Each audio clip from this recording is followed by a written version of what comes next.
Hello and welcome to the 12 Days of Christmas Watercolor Challenge. I'm so excited that you guys have decided to join the challenge this year.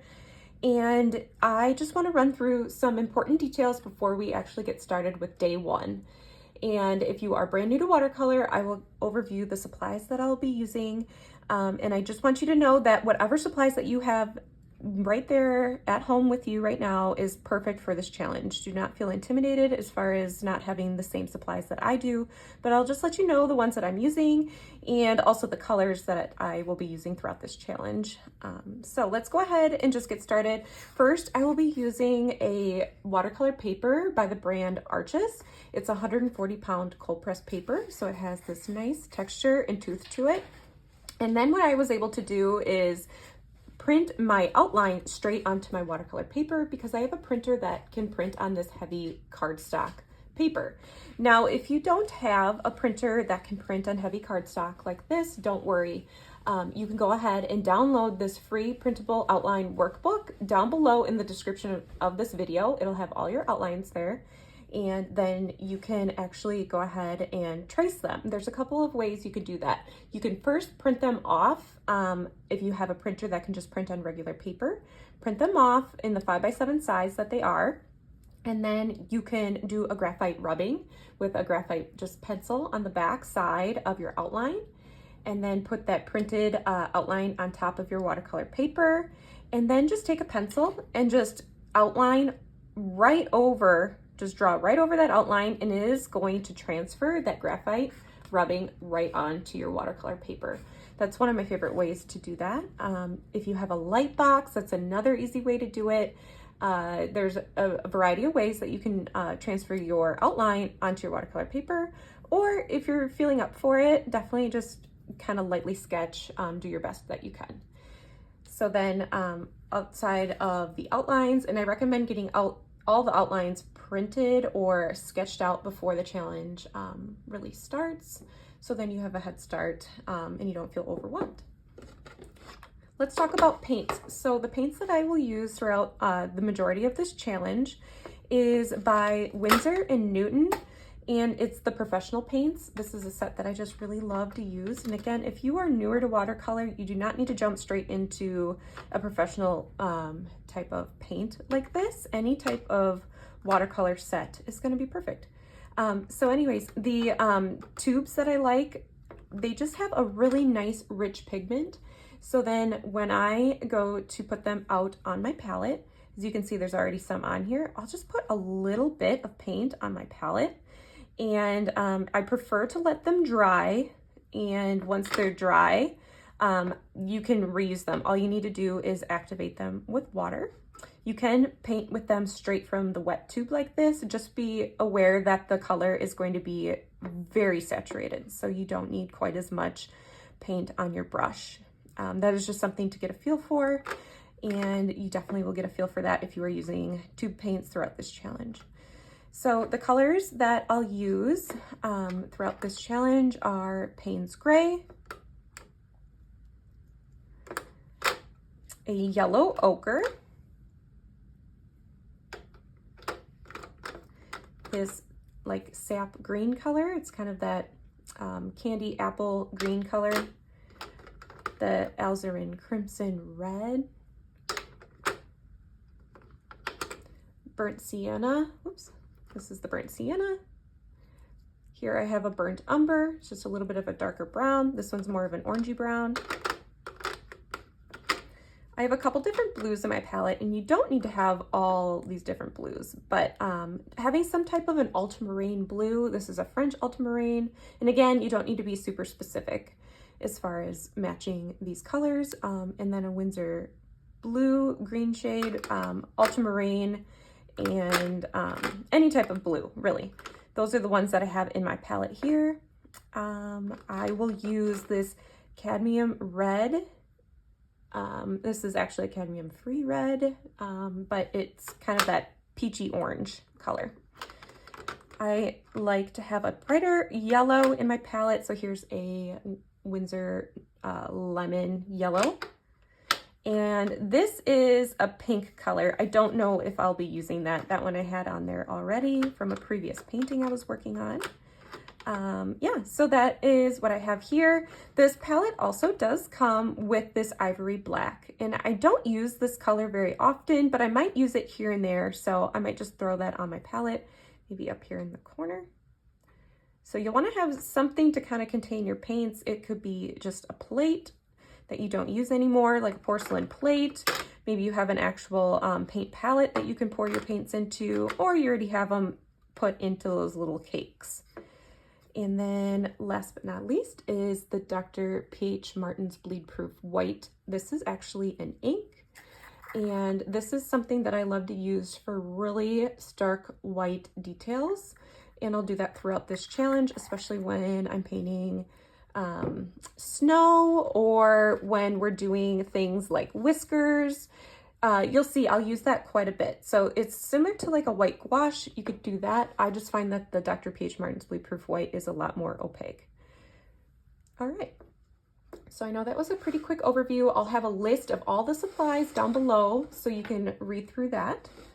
And now let's just talk about brushes quick. So the brushes that I like to use for all of the paintings that I create in watercolor are pointed round synthetic hair brushes. And I'll use like a variety of sizes, but usually what I want to find is something that's kind of like a medium to large pointed round brush. As you can see, this one here by Etcher is a size 10, and it's definitely a nice medium pointed round brush. This will be great for covering larger areas, but I can also use it, it's super versatile. I can get a really nice detail point with it as well. Just also note that all different brands of brushes will have sizes listed on them, but they aren't going to be equal. So an Etcher size 10 is not going to be the same as a Winsor & Newton Cottonman size 10. So just be aware of that. You're just looking for something that's kind of a medium size. Usually the 6 to 10 range is about that size. Here is a little bit of a smaller to medium size pointed round brush, again by Etcher. I really love their watercolor paintbrushes. They have a nice stiff bristle to them, so I can get nice detail. This is a size 6, so something a little bit smaller. And then for those tiny fine line details, this is a 00. Sometimes I'll use a brush called a 000 size. This is really great for doing any fine detail work like whiskers or any type of, hairs. We'll go through that as we get going. But those are at least 3 sizes of brushes that I would suggest having for the challenge. You'll definitely need some type of water jar next to you and a paper towel to help blot and control the paint on your brush and the water on your brush. Very, very important. And there will be a few other lessons in the future tutorials where I'll use masking fluid. It's not necessary. So if you don't have masking fluid, there's just one painting that I'll do. So no need. You can just watch to see the demonstration and see if you even enjoy the idea of masking fluid. Can't wait to show you that one. And then also, yeah, I think that's about it. I have a few other colors to share with you on day 12. All of these tutorials are going to be released day by day, December 1st through the 12th. All right, so that covers the supplies. And if you need any more details, just scroll down this to the description of this video and you will find out more about the exact supplies that I just quickly overviewed. And now, without further ado, let's go ahead and dive into day 1 of our 12-day Christmas challenge.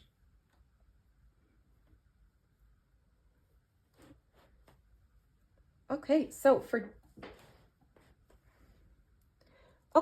day 1, we are going to be painting this adorable ice skating penguin. This is something that I thought would make such a fun little holiday card to send.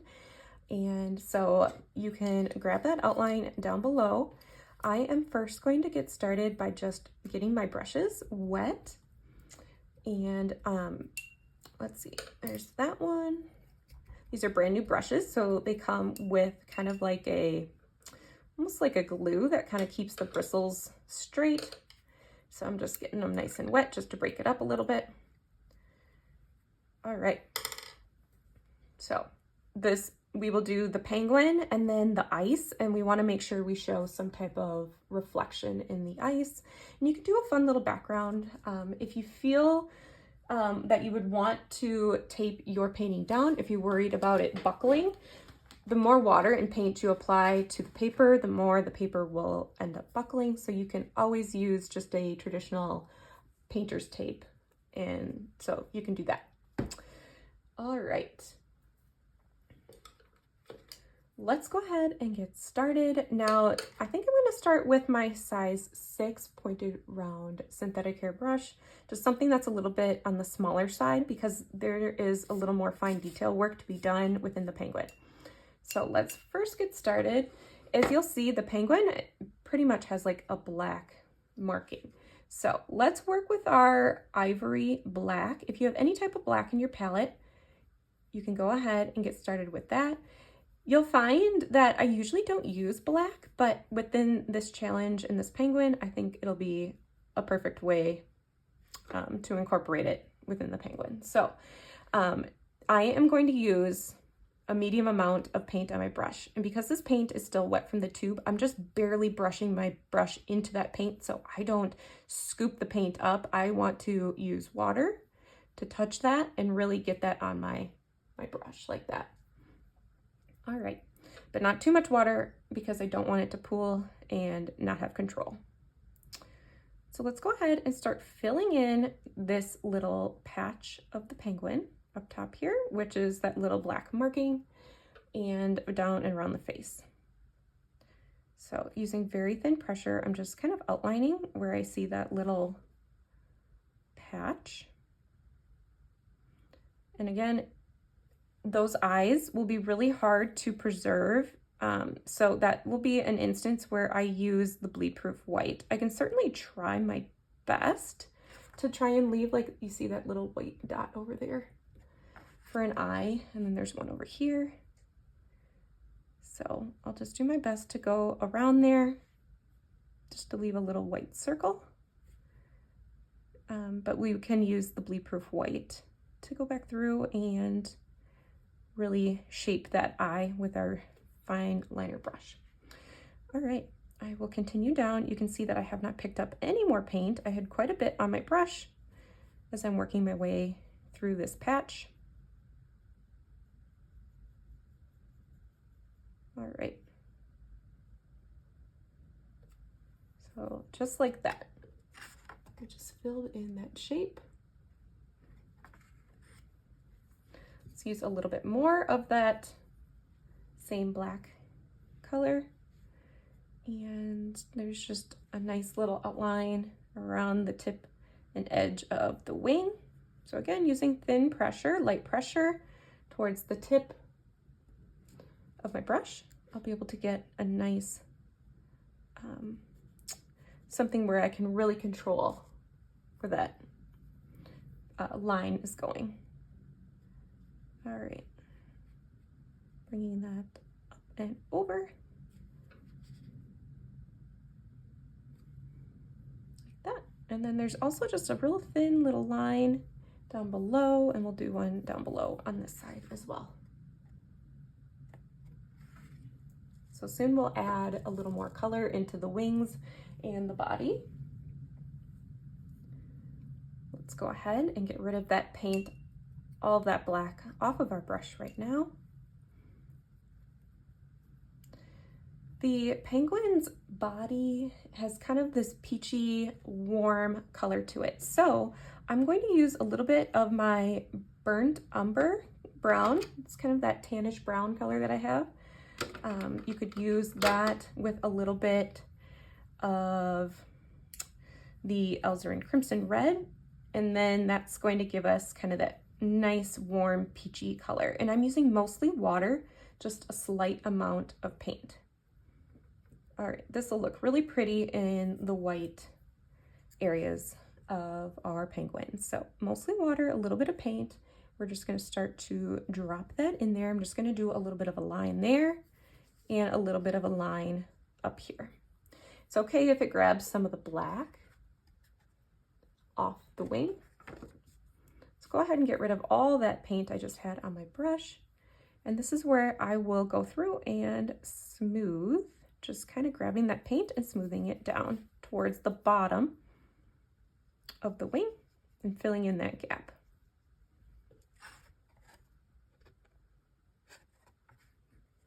All right, let's go ahead and pick up more water and just a slight amount of that paint color we just mixed up right there. I'm going to use it for the outer edge of the body and down below where the legs are.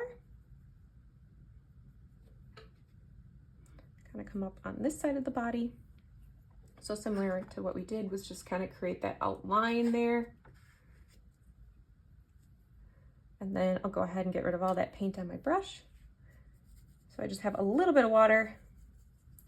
And I'm just gonna grab some more water, and just what I'm doing is pulling just the slightest bit of that peachy paint color up into the middle of the penguin's tummy.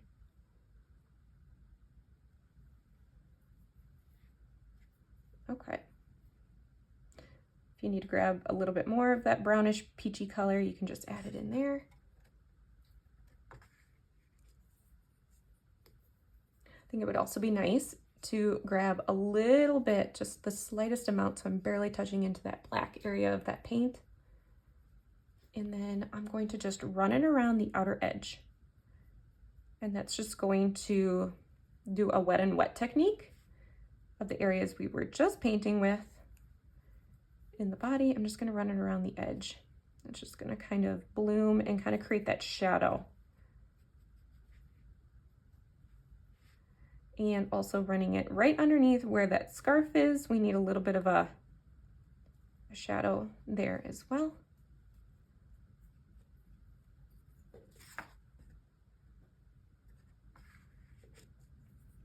All right, let's add a little more of that peachy color into the neck. So just a tiny little bit. Just kind of run it around the edges. That creates a nice little shadow as well. All right. There is our cute penguin body. And now we need to go back through and add the little nose in there. And I'm kind of waiting to make sure that the black area is fully dry, which mine is. So I will go through now and grab, this penguin kind of has like an orangey nose beak. So the burnt sienna color, which is that orangey brown, will make a really great color for his nose. Just going to take that and fill in that triangle.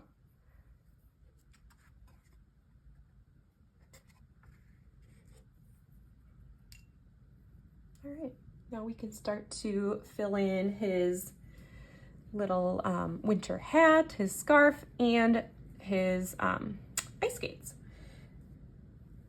I think it would be fun to match the ice skates with his body, which would be that black color. So let's go ahead and do that.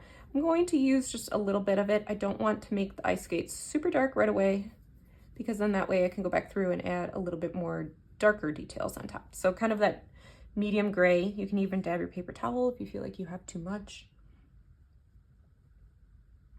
So I'm just going to fill in the ice skates. Just like that. Fill in this one. And again, as you can kind of see, it's just making a really light medium gray color. All right. So there's that. And once those dry, we'll go through and add some of the lace darker details with that same paint color. All right. Just got rid of the paint on my brush. I want to start again. I'm going to grab some of the Payne's Gray this time. And this Payne's Gray is what's going to help us create that silvery color within the blades of the ice skate. All right, so using really thin pressure, I'm just going to outline the ice skate with my brush. Do the same thing on this one. You can definitely switch to your fine liner brush if you feel like the brush you have isn't pointy enough for control. I just outlined it. This one will be harder to get the detail, but you can certainly get rid of the paint on your brush and then just grab some of that outline and pull it towards the middle of the blade.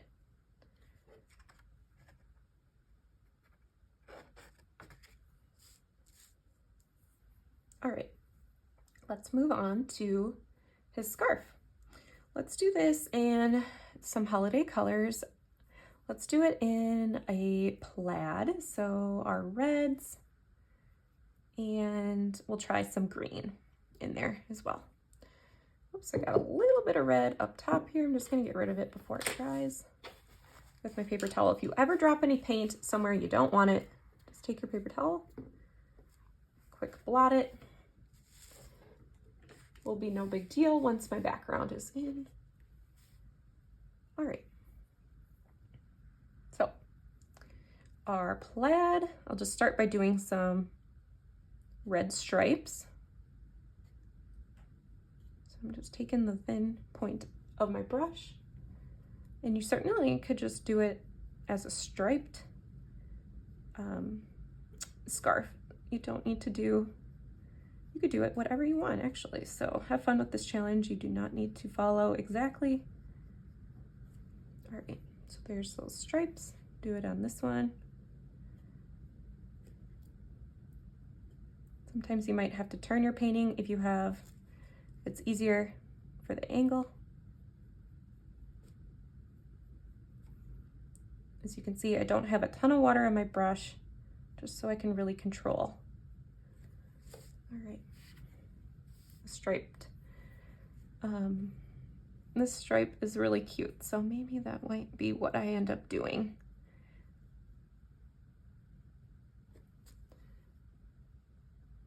Okay, there's that piece up there. And kind of make sure you do them in a C shape, just because the scarf then is kind of like a 3D object. All right, almost done with those stripes. I do want to add just a little bit into the center here. Just something like that.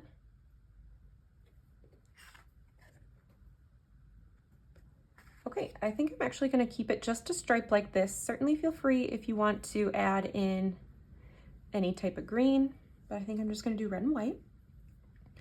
I'm going to take a little more of that red and create the fringe. Okay, so there's that. And on this one,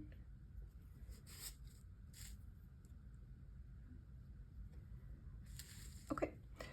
So now what I want to do in order to give a little more depth to the scarf, and I like to do it before the red completely dries, those stripes. I'll get rid of all that paint on my brush. I'm still working with the size 6, so that medium small size brush. And I'm gonna grab a little bit of the Payne's Gray, that bluish grayish color, and I'll dab my paper towel. I don't need a whole lot, but I'm gonna run it right along the bottom edge. And again, if your red is still very wet, maybe mine's a little too wet to do this technique, but I like to kind of run it right underneath so it collects a little bit of that red color, just kind of combines it. And then I'll run one kind of up along the top. So you can see I don't have a ton of paint that I'm working with. And we certainly want to add it a little bit towards the knotted part of the scarf. Mine's kind of combining and creating like a purpley color. So if you don't like that look, just be a little more patient. I just ran it along that side and up top here. So we can let that dry and we can run more of that Payne's Gray over top of the stripes once they're fully dry. And while we wait for that to dry, let's paint in his red hat, his Santa hat. All right, so I'm using my same alizarin crimson. All right, kind of a light medium, I'd say a medium amount of it. So I just ran a dark little patch of paint right along the lower half. So then what I'll do is I'll get rid of most of all that paint on my brush by dabbing my paper towel and picking up some water. And that way I can have a little bit of a lighter. So you might even need to pick up a little bit less, a little bit of a lighter piece up top. If you need to darken it, just pick up more of that red. And again, run it right underneath. Just gives the hat a little more dimension instead of being one flat red color. So you can kind of see there's a little bit of a light source up top there. Okay, get rid of all that paint on my brush. And similar to what we did with our scarf, I'll grab a little bit of that Payne's Gray, dab a paper towel, and this is just what I'll use to kind of outline, kind of in little curly motions, that little pom-pom and around the brim of the hat. You can kind of see there, just really small, subtle details. Okay. Our little penguin is coming together, looking really, really cute. I got rid of all that paint on my brush. I'm just gonna pick up a little bit more of our ivory black color, and I'm gonna use that to help outline and detail a little bit more of our ice skates. So here I have a few little laces to paint on. So again, pick up a little more black if you need it to really stand out, like that. So I just painted in 3 little laces, and we can run one right underneath just to help kind of shadow the under part and give it a little more dimension. All right, something super simple like that. Now we can move into painting our ice. And we can even do a snowy background. So I'm gonna actually switch to something a little bit larger, a size 10. And this is where you'll wanna use some type of the ultramarine, some type of light blue. All right, so I'm kind of looking for like a medium ultramarine style of blue there.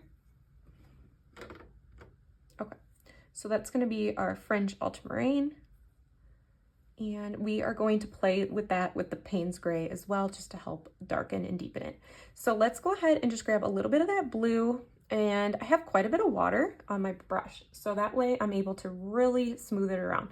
And I really want more water than paint. Okay, so there I just laid down a little bit of blue, but I'm just gonna pick up more water, and I'm really gonna try to leave little bits of white of the paper showing through.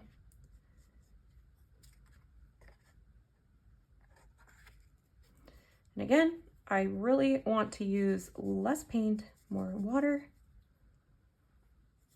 as I work my way down. Just having fun, leaving little like cracks within the ice. So that would be the little white paper showing through. So sometimes you're just picking up water.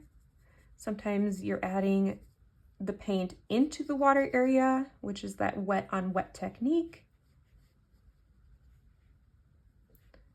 And then before this dries, so I'm gonna work a little bit quicker. Before this dries, I want to make sure that we add in a reflection of our ice skating penguin. So just gonna grab a little bit of water, grab a little bit of our blue, dropping that in there. You guys can kind of see. I know that it's hard sometimes with the reflection of the light. So, all right. Again, I'm just gonna grab a little bit more of that blue. And adding it up top here. I do like it where it's a little bit darker up here on the horizon of the ice. Again, leaving little bits of white, creating little patches. All right. Go back through, drop in more blue as needed. And again, I gotta keep working a little bit quick.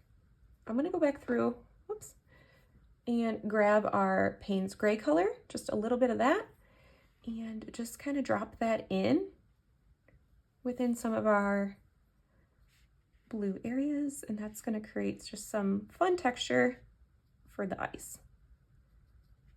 So it should be, the paint should not stay put when you're dropping it into any little wet spots like this. I'm working in a horizontal direction for the landscape here of the ice. So again, just dropping in. Sometimes they're going to be nice and dark spots.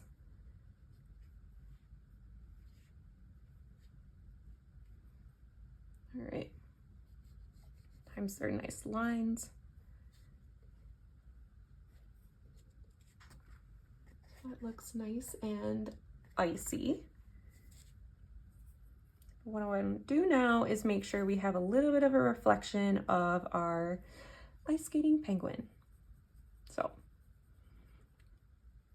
let's grab a little bit of our ivory black, and I'm just going to start to drop it in right underneath him. And because this is a reflection, it doesn't have to be super perfect little outline. We really just want to make sure that we get some of the similar colors into the ice. So I'm going to have him reflected down into the forefront here, or the foreground here. All right, so there's the black dropped in. Next, I am going to add a little bit of our red, just to kind of bring in some of that reflection.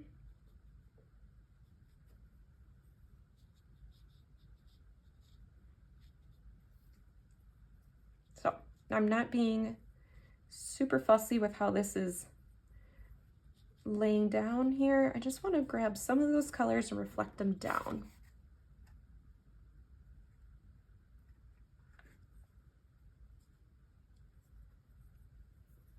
Okay.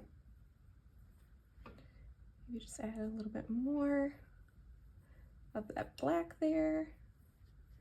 And maybe a little more of the Payne's gray, kind of right where the ice skate meets the ice.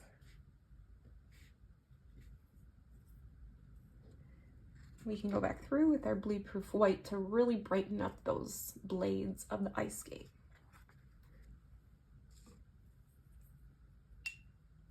All right. Just take a look around, see if there's anything else you want to add into your ice. Maybe I want to add just a little bit of a darker spot up top here.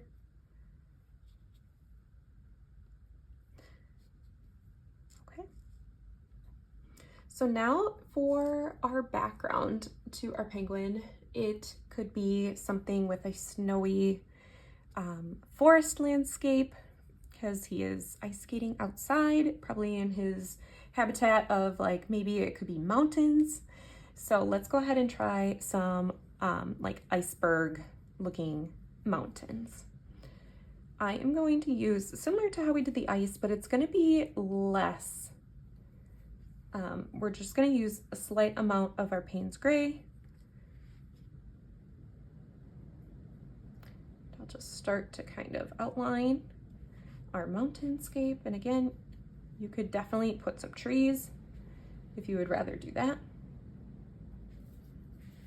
Okay, so there's one little simple outline. And then when I do mountains, I like to just use that same light paint color, and we are going to use it in kind of like stripes. So similar to what we did here, but now Our stripes are gonna go kind of up with the mountain and back down. All right, I'm gonna grab a little bit more of the Payne's Gray and kind of see that little mountain coming together. We're gonna leave a lot of white of the paper.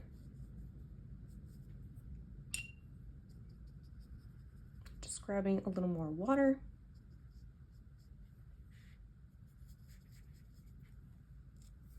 Just want it to be a little bit lighter, hazier in the background here.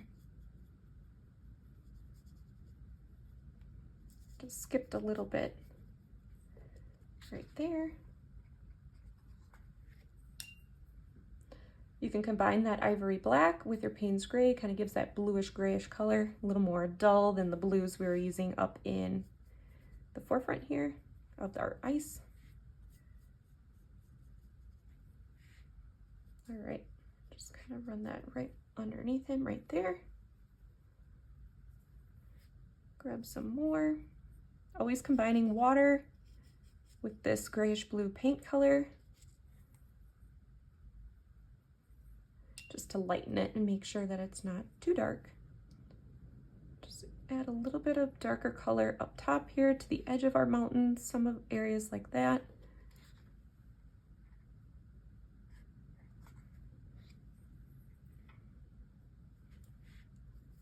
Bring some down.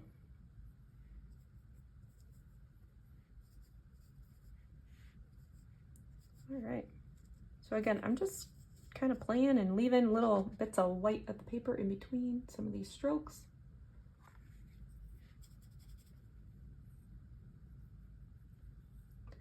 So it looks like a mountain back there.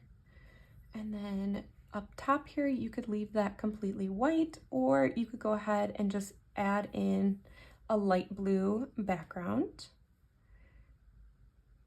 So I will take something a little bit brighter. This is the Windsor Blue, and that's just going to be more of like a crystally, not teal, but just a bright blue color.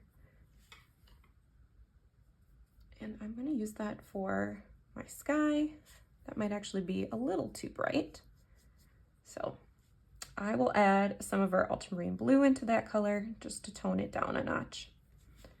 But I think it's okay to have kind of a combination of colors. So what I did was just run that color right along the top of our mountainscape. And then I'm just going to use water to help pull that across. And then it'll get lighter as I work my way up.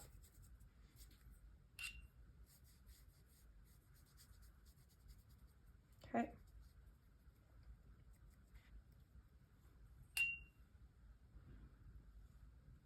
And if we wanted to bring any of that brighter blue from the sky, we certainly could do that into our ice here. I'm just going to use that kind of more in the background here. And now that my ice is drier, I can just run a light little layer right over top. So barely any paint, mostly water, running it right over top. Just to bring in a little bit more of that similar color from the sky down and to tie it in. All right.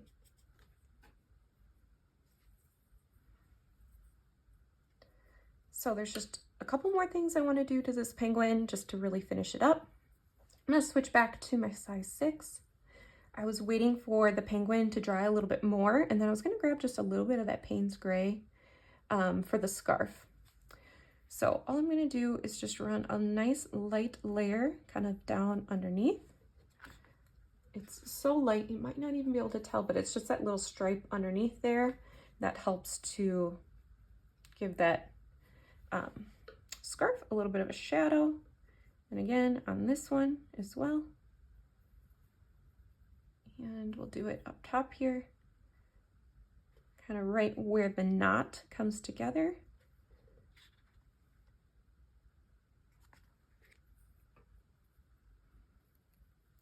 And if you needed to outline it a little bit more with the Payne's Gray, just pick up a little bit more and use the tip of your brush. It just helps to kind of darken underneath.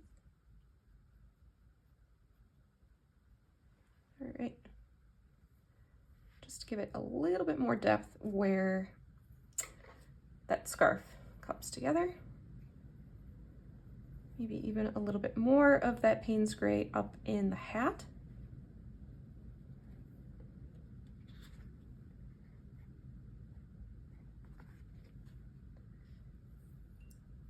All right. And then for the final details, the bleed proof white, I always like to just go through and just add that in a few little spots. Maybe there's some areas within the penguin that we could add it to, like within the blade. So I'll just take a little bit of this bleed proof white and I'll put it on my palette. It doesn't really matter where. You do not want to mix it with other colors. So just kind of put it right there. Make sure to put the top back on because it can dry out and it's better to work with it when it's in its wet state.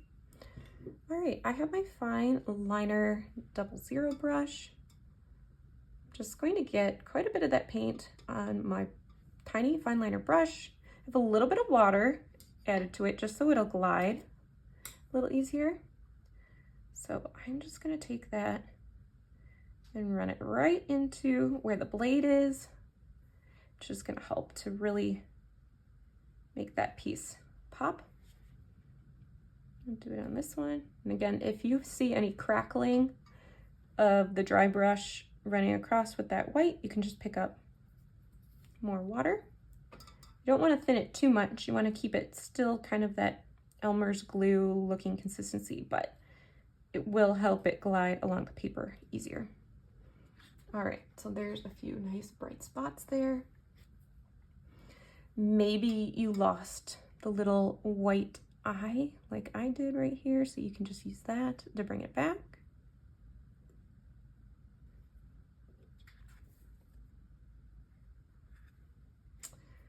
And that's looking really pretty good. If you want to add more of those bleed proof white details, sometimes I'll go one step bigger to my smaller size brush, and you can use it to just kind of add a little bit of fun texture. So I'm just using little dots just to brighten the center of our penguin's belly. You could use it to kind of brighten up some of its wing. And sometimes I'll just use my finger, or you could use a paper towel to blot it some more.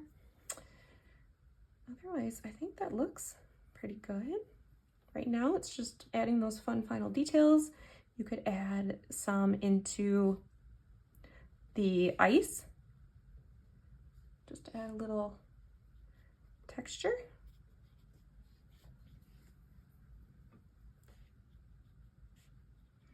Maybe yours got just a little too dark, so this is a nice way to help break up some of that, and you can just do some quicker lines like this.